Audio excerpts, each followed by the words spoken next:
నమస్తే, welcome to Telugu రాజ్యం. ఈరోజు మనతో పాటు ఉన్నారు సీనియర్ అనలిస్ట్ అలానే సోషల్ యాక్టివిస్ట్ కృష్ణకుమారి గారు. వారితో మాట్లాడేద్దాం. మేడం నమస్తే. మేడం, ధర్మేంద్ర ప్రధాన్ రాజీనామా చేసి దాదాపు 3 రోజులుగా వస్తుంది. ఈ మూడు రోజుల్లో కూడా అనేక టర్న్స్ తీసుకున్నాయి. ఉద్యమానికి సంబంధించి నిరసనకారుల మీద కేసులు, తర్వాత వాళ్ళని విచ్ హంటింగ్ చేయటం పోలీసులు, తర్వాత మళ్ళీ వీళ్ళు ప్రొటెస్ట్ కూర్చుంటామని చెప్పటం వాళ్ళని వదలకపోతే. సో ఈ నేపథ్యంలో కొంత బీహార్ పోలీసులు, తర్వాత అస్సాం పోలీసులు, బెంగాల్ పోలీసులు కూడా ఒక ప్రెస్ మీట్ పెట్టి లేదు ఉపసంహరించుకుంటామని చెప్పారు. సుప్రీంకోర్టు కూడా ఇవాళ ఒక కీలక తీర్పిచ్చింది. విద్యార్థులు ఎవరి మీద అయితే గతంలో కేసులు లేవో, ఇంతకుముందు ఎవరైతే రౌడీ షీటర్లు కాదో వాళ్ళందరి మీద కేసులు లేకుండా ఉపసంహరించుకోవాలని స్పష్టమైన తీర్పిచ్చింది. సో ఈరోజు డెడ్ లైన్ విధించింది. ఈ రోజులోగా లిఖితపూర్వకంగా మీరు చెప్పిన మాట నెరవేర్చుకుంటూ లిఖితపూర్వకంగా హామీ ఇవ్వమని, ఇంకా ప్రొటెస్టర్స్ మీద మేము ఎలాంటి చర్యలు తీసుకోమని. సో కేంద్రం మాట తప్పిందంటారా? ఏదో రకంగా విద్యార్థులను భయపెట్టదలుచుకుందా? ఏమంటారు? కేంద్రం కక్ష సాధింపుకి వెళ్తుంది అనిపించింది. ఒక రకంగా వాళ్ళ తలని దించినంత ఫీల్ అవుతున్నారు వాళ్ళు. మామూలుగా అంత ఫీల్ అవ్వాల్సిన అవసరం లేదు. రాజకీయాల్లో ఇవి మామూలు. కాకపోతే మీ ఇంటెలిజెన్స్ వైఫల్యం, మీ అంచనాలు తప్పైనాయి. ఇంటెలిజెన్స్ వైఫల్యం ప్లస్ మీ రాజకీయ ఎత్తుగడల వైఫల్యం కూడా అని చెప్పుకోవచ్చు. అంచనా వేయకపోవటం. మీరు కాక్రోచ్ జనతా పార్టీని ఏ రోజైతే మీరు దేముందులే అని మీరు సీతకన్ను వేశారో ఆ రోజే ఇవాళ ఈ పరిస్థితికి నాంది. అసలు సోనం వాంగ్చుక్ని 25 రోజుల పాటు ఆయన నిరాహార దీక్షలో కూర్చున్నప్పుడు అట్లా చూస్తూ ఒక మనిషి పోతే పోని అన్నట్టుగా వదిలేయటం, అది ఎంత బాధ్యత రాహిత్యమా? నిష్క్రియాపరత్వం, బాధ్యత రాహిత్యం కూడా కాదు. అసలు మేమేమి చేయదలుచుకోలేదు అని ముక్కుసూటిగా ముక్కు మీద బద్దలు కొట్టినట్టు, ముక్కు మీద గుద్దినట్టు చెప్పారు వాళ్ళు. వాళ్ళ వైఖరిలో వాళ్ళు కరెక్ట్ గానే ఉన్నారు. ఇప్పుడు బాధపడుతున్నారు. ముందే మనం అసలు ఒక అడుగు వెనక్కేసి కూడా మాట్లాడుకోవాలి. ఇప్పుడు వాళ్ళు కాక్రోచ్ జనతా పార్టీని ఏమాత్రమూ లక్ష్య పెట్టలేదు. వాళ్ళు అసలు ఏకం తీసి పారేసినట్టు పారేశారు. ఒకటి, వాళ్ళు నిరసనకి దిగుతామన్నా పట్టించుకోలేదు. సోనం వాంగ్చుక్ కూర్చున్నా కానీ సాక్షాత్తు పట్టించుకోలేదు. ఇదే పరిస్థితిలో అన్నా హజారే కూర్చుంటే కాంగ్రెస్ గవర్నమెంట్ దిగొచ్చింది 11 రోజుల్లోనే. కానీ వీళ్ళు 22 రోజులు అయినా కానీ వీళ్ళు దిగిరాల. అప్పుడు వీళ్ళు అప్పటికీ వాళ్ళు ఏం చెప్తున్నారు, ఇది శాంతియుతమైన ప్రదర్శన అనే చెప్పారు వాళ్ళు. అయినా కానీ వాళ్ళపైన వీళ్ళు ఏం చేశారో చూశారు. లాఠీలుకి పని చెప్పారు. ఎంత విధ్వంసం చేయొచ్చో అంత విధ్వంసం చేశారు. కానీ అసలు ఇవాళ ఈ ప్రభుత్వం దిగి రావటానికి ఒక మలుపు ఏంటి, మేలి మలుపు ఏంటి అంటే గనక, రాహుల్ గాంధీ దిగకపోయి ఉంటే, మోడీ ఇంటి ముందు ధర్నా చెయ్యకపోయి ఉంటే ఈ నిర్ణయం వచ్చేది కాదు వాళ్ళ దగ్గర నుంచి. ఎందుకంటే ఎంత అవునన్నా కాదానండి, ఒక పొలిటికల్ పార్టీకి ఉండే ప్రెషర్ డిఫరెన్స్గా ఉంటుంది. ప్రెషర్ గ్రూప్స్ యొక్క డిఫరెంట్గా ఉంటుంది. ప్రెషర్ గ్రూప్స్ ఎప్పుడు కూడా సొసైటీలో ఉన్న సమస్యల్ని లేవలెత్తడానికి పనికొస్తాయి, ప్రపంచం దృష్టికి తీసుకురావడానికి పనికొస్తాయి, పత్రికల దృష్టిని ఆకర్షించడానికి, మీడియా దృష్టిని ఆకర్షించడానికి పనికొస్తాయి తప్పితే వాళ్ళ దృష్టికి రావడానికి పనికొస్తాయి తప్పితే ప్రెషర్ గ్రూప్స్ ఎప్పుడైనా, ప్రెషర్ గ్రూప్స్ కానీ ఎన్జిఓస్ కానీ వీళ్ళందరూ కూడా వాళ్ళు ఒక పిలుపు మాత్రం ఇవ్వగలుగుతారు. అయితే వాళ్ళు ఒక విజిల్ బ్లోయర్స్ అంతవరకే. కానీ వాళ్ళు సమస్య పరిష్కారానికి మట్టుకు వాళ్ళు సరిపోరు అనేది మనకి, అంటే వాళ్ళు పిలుపునిస్తే ప్రజలు అందుకుంటారా లేదా అనేది అన్సర్టనిటీ. ఒక పొలిటికల్ పార్టీ ఇస్తే వాళ్ళకంటూ ఒక వ్యవస్థ ఉంటుంది, యంత్రాంగం ఉంటుంది. కాబట్టి ఇప్పుడు వీళ్ళు పార్లమెంట్లో రాహుల్ గాంధీ నిలదీయగలుగుతాడు, కానీ cockroach Janata party leader Abhijit వచ్చి పార్లమెంట్లో మాట్లాడగలుగుతాడా? మాట్లాడలేడు కదా. అధికారంలో ఉన్న వాళ్ళకి, ప్రతిపక్షంలో ఉన్న వాళ్ళకి ఉన్న సౌలభ్యం ఇది లేనిది అది. అందుకని రాహుల్ గాంధీ చూశాడు ముందే వచ్చాడు అనుకోండి, ఇదంతా రాహుల్ గాంధీ చేస్తున్నాడు, రాహుల్ గాంధీ ఏదో పాల్గొనడానికి చేస్తున్నాడు అని అంటారు అని చెప్పి వాళ్ళు చాలా ఓపిక పట్టారు. కానీ ఎప్పుడైతే పిల్లలు దెబ్బలు తిన్నారో ఇంకా వాళ్ళు సహించలేకపోయారు.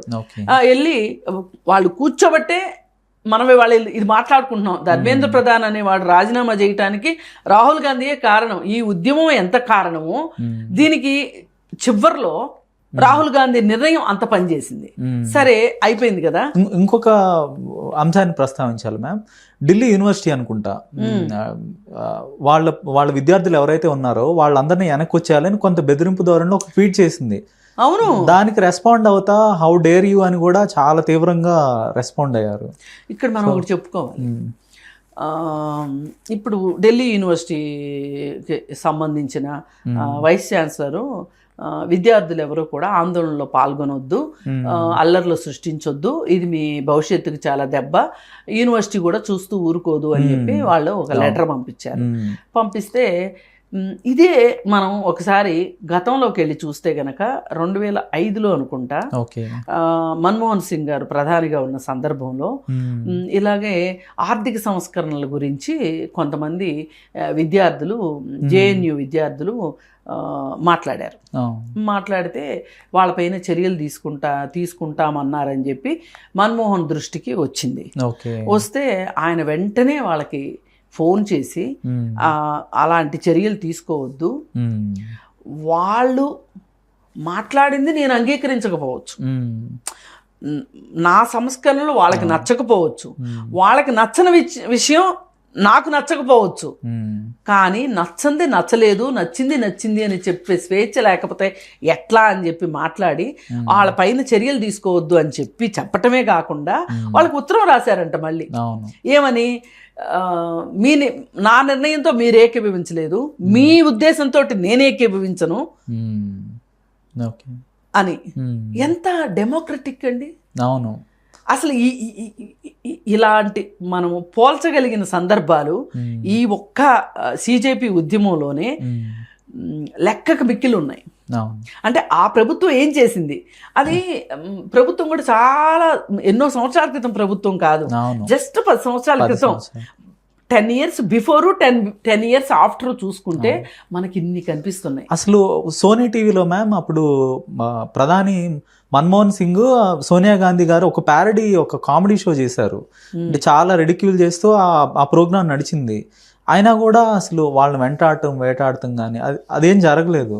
బట్ ఇప్పుడు ఆ పరిస్థితులు ఉన్నాయా అంటే మనం ప్యారడీ చేయగలం ఒక మెయిన్ స్ట్రీమ్ ఛానల్ అంటే ఖచ్చితంగా లేదు. ఒక కార్టూన్ వేస్తేనే చాలా గొడవ చేశారు. అప్పుడు నెహ్రూ గారు కార్టూన్లు వేయమని చెప్పేవాడు, ఈయన కార్టూన్ వేస్తే చాలా గొడవ చేశారు.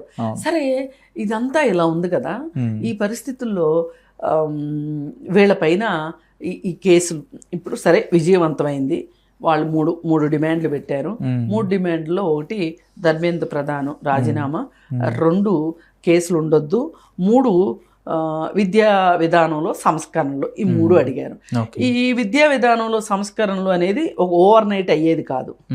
ఓవర్ నైట్ చేయగలిగింది ఏంటి? ధర్మేంద్ర ప్రధాన్ పైన ఆయన రాజీనామా చేయటం, అది అయిపోయింది. రెండోది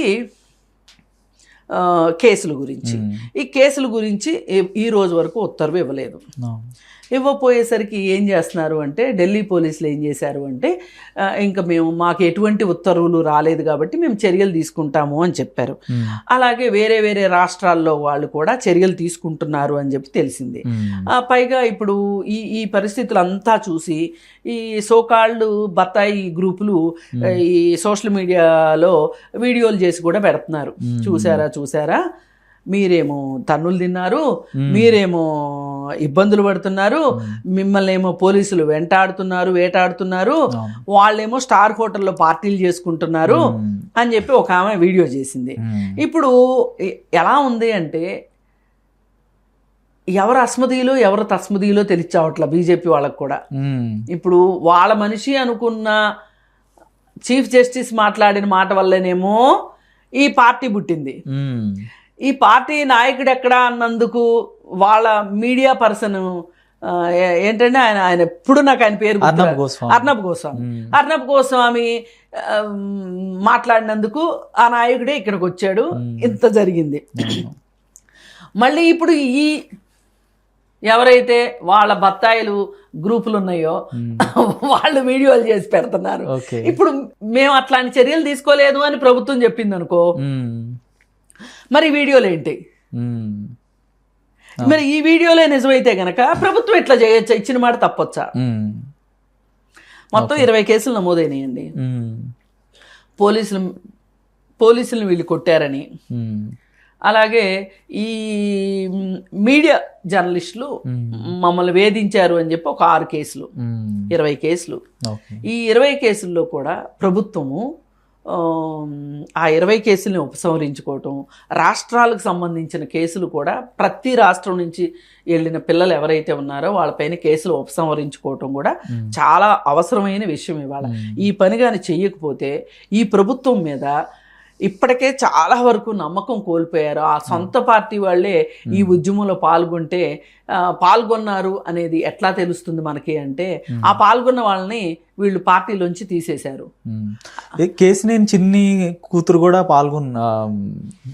సోషల్ మీడియాలో పోస్టులు పెట్టారు. మరోవైపు అస్సాంలో ఒక రెవెన్యూ శాఖ మంత్రి వారి కూతురు కూడా డైరెక్ట్గా అస్సాంలోనే గౌహతిలోనే నిరసనలో పాల్గొంది. అసలు ఇంకొక మినిస్టర్ కూతురు కూడా సిజేపీ వాళ్ళకి చెప్పింది. అక్కడ చాలా మంది పిల్లలు కూడా మా తల్లిదండ్రులు బీజేపీ వాళ్ళు, మేము సిగ్గుపడుతున్నాము అలా. ఇంకొంతమంది మేము ఇప్పటిదాకా అంధభక్తులుగా ఉన్నాము, ఇక మీద ఉండబోము అని చెప్పింది. అయితే ఇప్పుడు కానీ ఈ కేసుల్ని వీరిలాగే కక్ష సాధింపు చర్యలు చేశారనుకోండి, ఇంకా పల్చనైపోతారు. ప్రజల్ని ఇంకా ఆగ్రహానికి గురి చేస్తున్నట్టు, ప్రజలు ఇంకా ప్రజల యొక్క నమ్మకాన్ని కోల్పోతుంది బీజేపీ పార్టీ. అది ఇప్పటికిప్పుడు బయటపడకపోయినా ఏదో ఒక సందర్భం వస్తుంది, ఆ టైంలో మరింతగా చాలా మంది వెయిట్ చేస్తున్నారు, ఆ క్షణం కోసమే వెయిట్ చేస్తున్నారు. ఇక అన్నిటినీ మించి ఒకటి ఉంది, జునైద్ అని అతను అక్కడ ఫుడ్ సప్లై చేశాడు. సప్లై చేస్తే అతని ఇంట్లో డబ్బులు తీసుకొచ్చి వాళ్ళందరికీ ఫుడ్ పెట్టినట్టుగా వీళ్ళు ఊహించేసుకుని, నీకు అవన్నీ ఎక్కడి నుంచి వచ్చినాయి అని అడుగుతున్నారు. ఒక సెల్ ఫోన్ రిపేర్ షాప్ చేసుకునేవాడికి నీకు ఎక్కడయ్యే అని అడుగుతున్నారు. కానీ అక్కడికి చాలా మంది తీసుకొచ్చి ఇచ్చారు, అతను వడ్డిచ్చాడు. ఇప్పుడు ఒకటండి, మనకి స్వహస్తాలతో అతిథులకి వడ్డిచ్చారు, పెళ్లి చేసేవాళ్లే అని ఎక్కడన్నా విన్నారా మీరు? లేదు. బయట ఎవరో బంధువులు వచ్చి అప్పుడు ఆ సమయంలో కొంత హెల్ప్ చేస్తారు, బంధువులు హెల్ప్ చేస్తారు. లేదంటే ఇప్పుడు డబ్బులు ఎక్కువైనాయి కాబట్టి సర్వర్లను పెట్టాము. అసలు ఒకప్పుడు సర్వర్ని వెళ్ళి నీకు ఈ డబ్బులన్నీ ఎక్కడి నుంచి వచ్చినాయి అని అడగలమా? ఇప్పుడు ఈ పెళ్లికి ₹1 ఖర్చు పెట్టారు, మీరు నువ్వు వడ్డిస్తున్నావు, అడుగుతావా? ఎంత బుద్ధిమాలిన, ఎంత కక్షపూరితం కాకపోతే, అదే అతని ప్లేస్లో అతను కానీ ముస్లిం కాకపోయి ఉంటే ఏం మాట్లాడతారు? ఇలా మాట్లాడతారా? మాట్లాడేవాళ్ళు. అంటే ఒక కమ్యూనిటీ మొత్తాన్ని ఏదో రకంగా భయపెట్టాలి, వాళ్ళని భయపెట్టడం ద్వారా మరొకరిని కన్సాలిడేట్ చేయాలి, వాళ్ళ మీద రాళ్ళేస్తే వేరే వాళ్ళు జాగ్రత్త పడతారు అని అనుకుంటున్నారు. నాకు రాత్రి ఆ జునైద్ది చూడగానే, ఇప్పుడు నేను చెప్పిన బత్తాయి ఆ జునైద్ గురించి కూడా పెట్టింది. అప్పుడేమో బాగా నవ్వుకుంటా వడ్డిచ్చాడు, ఇప్పుడేమో పెడపప్పులు పెడుతున్నాడు అని చెప్పి కూడా వీడియో చేసింది. అయితే నాకేమనిపించిందంటే, ఒక క్షణం ఒళ్ళు జాలతరిచ్చింది. ఎందుకో చెప్పమంటారా? కరోనా టైంలో మేము చాలామంది ఉమెన్ అండ్ ట్రాన్స్జెండర్ జేఏసీ తరఫున చాలా మందికి ఫుడ్ సర్వ్ చేసాం. ఎక్కడ మేడ్చల్ రోడ్డు దగ్గర. ఇప్పుడు ఈ వలస కార్మికులందరూ మేడ్చల్ రోడ్డు దగ్గర జమ అయ్యి ఆ మేడ్చల్ రోడ్డు దగ్గర నుంచి వెళ్తారనమాట. అక్కడికి కాలినడకను అక్కడి నుంచి నడుచుకుంటూ వెళ్ళారు ఫస్ట్లో. తర్వాత వాళ్ళకి వెహికల్స్ అరేంజ్ చేశారనుకోండి. మేమేం చేసామంటే అక్కడ ఫుడ్ స్టాల్ పెట్టి ఓ పక్క నుంచి వంటలు జరుగుతూ ఉంటాయి, అయ్యే తీసుకొచ్చి పెట్టడము.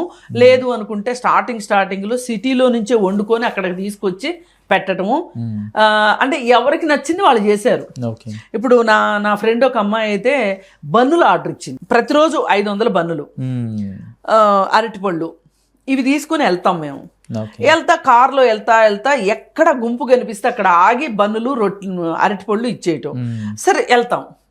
చివరికి అక్కడికి వెళ్ళిన తర్వాత మిగిలినవి ఉంటే గనక అక్కడ ఆ మిగిలినవి కూడా పెట్టేస్తాం.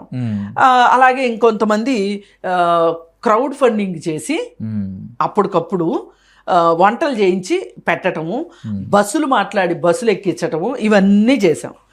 అలాగే కొంతమంది దారిలో డెలివరీలు అయ్యారు, గర్భిణీ స్త్రీలు. వాళ్ళని నా కారులో నేను ఎత్తుకొని తీసుకొని వెళ్ళి కొంతమందిని బస్సులు ఎక్కించటము, కొంతమందిని లారీలు ఎక్కించటము, అట్లా రకరకాల పనులు చేసాం. ఎవరికి దోచిన పనులు చేసాం. ఇంకో ఫ్రెండ్ అయితే కోడిగుడ్లు ఉడకబెట్టి తీసుకొచ్చింది.